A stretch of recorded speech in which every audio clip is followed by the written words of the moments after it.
Agora, 8h43, estamos de volta aqui com o Jornal Gente, abrindo espaço agora para o jornalista Cláudio Zaidan.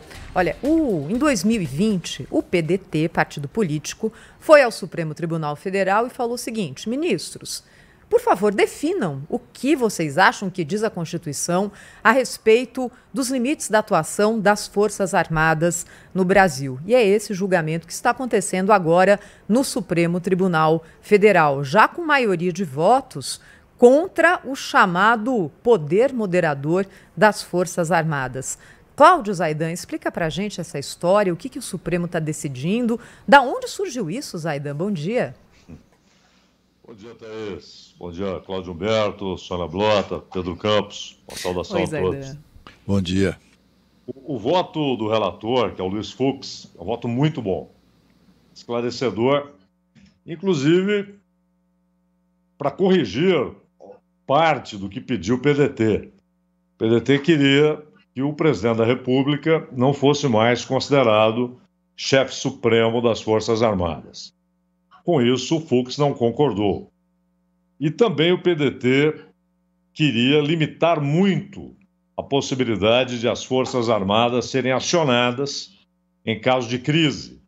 Também com isso, o Fux não concordou. Corretamente. Mas o problema todo está na interpretação de um artigo da Constituição, o artigo 142. E o texto é ruim, o artigo foi mal redigido, né? Aliás, algumas redações ruins no texto constitucional já nos causaram problemas. E esse seria um problema perigoso, porque basicamente a interpretação é que no artigo 142, onde estão expostos os pontos que devem ser tomados como baliza, parâmetro para a atuação das Forças Armadas, onde estão determinadas as atribuições constitucionais das Forças Armadas, ali há uma parte do texto, quase no final, que diz que em caso de crise entre os poderes,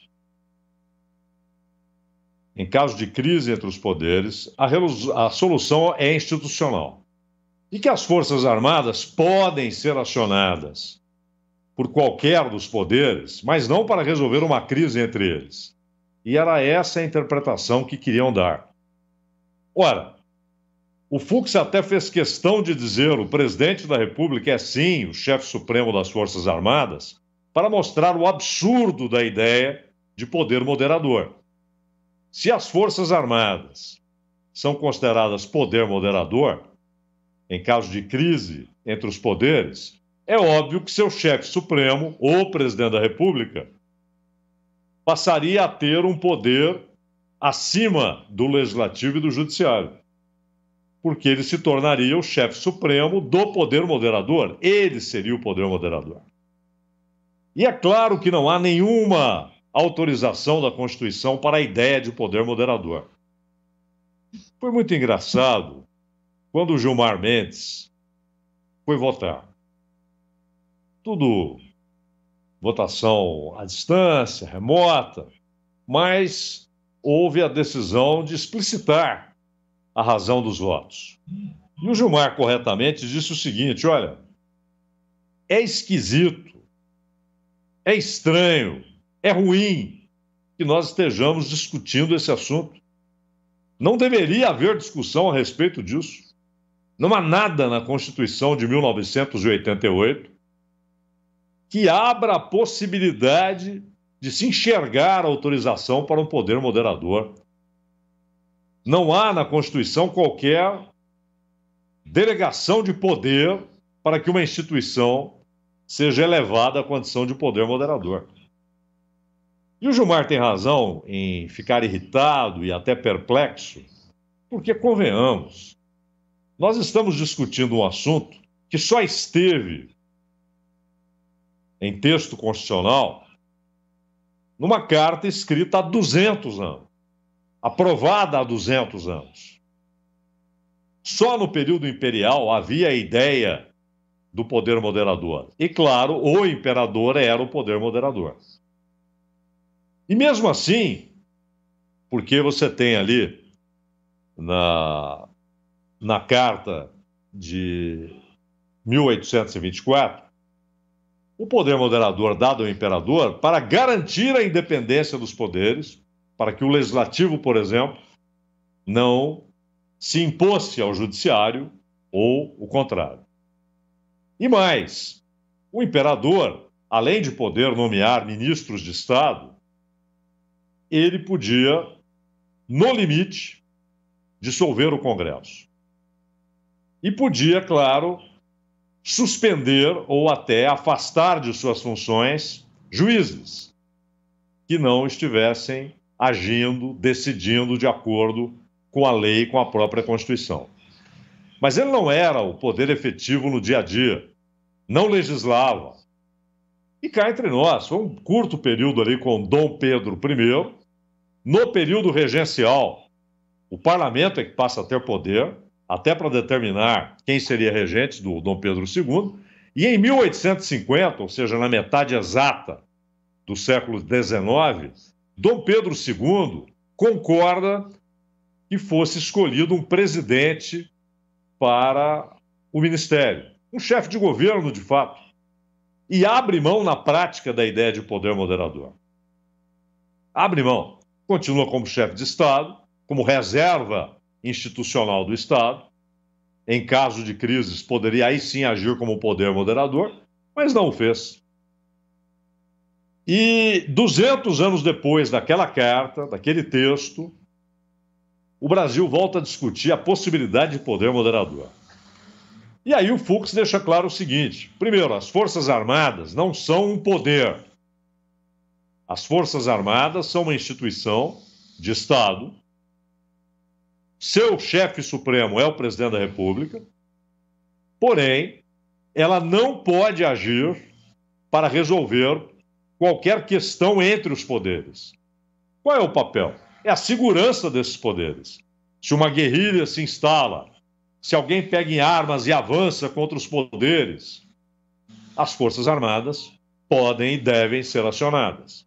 E, claro, além do papel óbvio de toda e qualquer Força Armada, defender a soberania nacional. Esse é o papel. Só que o Fux e os outros ministros concordaram. Ele deixa claro que a ideia do PDT de limitar a isso o papel das Forças Armadas não é uma ideia boa e não tem base constitucional. Então você pode acionar as Forças Armadas numa GLO, desde que todos os instrumentos locais, ou seja, dos estados, ou daquele estado em questão, estejam esgotados. A Polícia Civil, a Polícia Militar não conseguem mais enfrentar uma crise de segurança pública. Você pode acionar as Forças Armadas. Porque aquilo que o PDT pedia, basicamente, restringia de tal maneira o papel das armas que elas não poderiam ser acionadas numa situação assim. E aí, claro, o Supremo não concordou.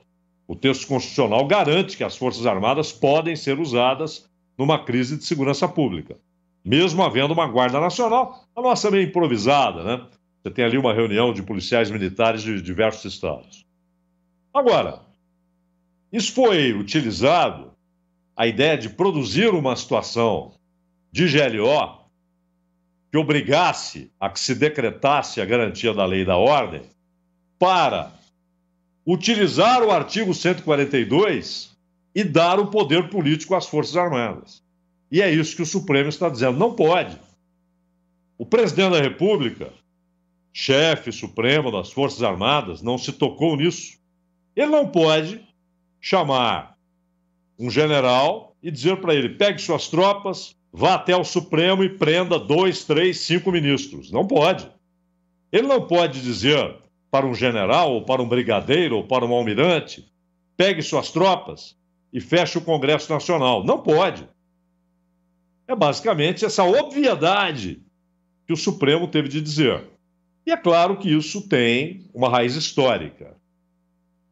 Porque uma raiz republicana, não é do tempo imperial.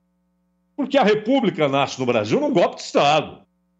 Aquilo foi uma quartelada no Rio de Janeiro.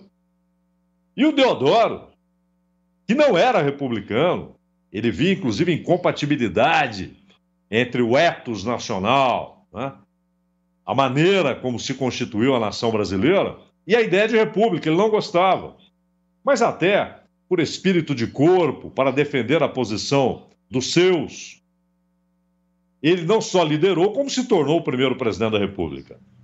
E renunciou quando todos os seus ministros renunciaram, antes dele, e ele se viu solitário, renunciou para evitar que o vice tomasse posse. O vice era, de fato, republicano, também militar, na República das Espadas, né? O Floriano Peixoto. Então, o Floriano governar como presidente, porque ele deveria ter convocado a eleição, pelo tempo em que se deu a renúncia, por isso houve a renúncia naquele momento do Deodoro, ali já houve um segundo golpe. O movimento tenentista, nos anos 20, da baixa patente, não só de tenentes, mas havia capitães, como Luiz Carlos Prestes, o movimento tenentista, ele forma uma base de um conceito: é preciso centralizar o poder e reduzir a força das oligarquias rurais. Quem faz isso? Quem realiza isso ou começa a realizar? Getúlio, num golpe de Estado, com o apoio dos militares. Entre a deposição de Washington Luiz e a consequente impossibilidade de Júlio Prestes tomar posse, ele havia sido eleito, os militares assumem o poder. E eles garantem a Getúlio Vargas a entrada no palácio. Getúlio até ficou com medo quando foi convidado. Ele estava no Paraná com suas tropas e falou: se eu for para o Rio, vão me prender. Mas aí teve garantias de que não, e pelo contrário, havia tapete vermelho. E em 1937, quando há o fechamento total, fecham o Congresso, porque já havia uma ditadura antes disso. Em 1935 já havia prisões arbitrárias, tortura, a covarde entrega da Olga Benário para Hitler. Mas em 1937, fecham o Congresso, estabelecem a censura oficial e institucional com as Forças Armadas. Mas Getúlio sai, porque as Forças Armadas dizem para ele: saia. E é substituído por um militar, volta eleito, mas em 1954 sofre pressão de quem para renunciar? Dos militares. E aí se mata. Porém, a posse do Juscelino, havia um movimento militar na aeronáutica para que ela não ocorresse, com apoio político do Carlos Lacerda. Quem garante a posse de Juscelino? O Marechal Lott. Quando Jânio renuncia, a resistência à volta de Jango, ou à volta ao Brasil, e a sua posse como presidente, ela está na sociedade civil, mas está também nos quartéis. É uma relação tutelar que a República Brasileira teve até 1985, quando termina a ditadura de 21 anos. Então nós temos um histórico que faz com que, 200 anos depois da carta que estabeleceu o poder moderador, o Supremo tenha de dizer: não, não há poder moderador, as Forças Armadas não são o poder moderador e não podem ser usadas por um poder contra outro poder. É uma obviedade, mas precisava ser dita. Cláudio Zaidan conosco aqui ao vivo no Jornal Gente. Aí a gente se pergunta, né, Zaidan, só para fechar rapidinho aqui, quanto tempo também nós não perdemos nessas instituições, Supremo Tribunal Federal, para dizer obviedades, e quantas dúvidas ainda vão surgir a respeito da Constituição lá de 88. É incrível, né, que tantas décadas depois questões tão fundamentais ainda sejam levantadas e ainda se use o tempo dos ministros para decidir a respeito disso. Muito obrigada, viu, Zaidan, pela aula de história aqui para a gente. Até uma próxima no Jornal Gente. Um prazer, até a próxima. Prazer é sempre nosso. Você está ligado conosco aqui no Jornal Gente, como todas as manhãs. E na sequência, mais notícias.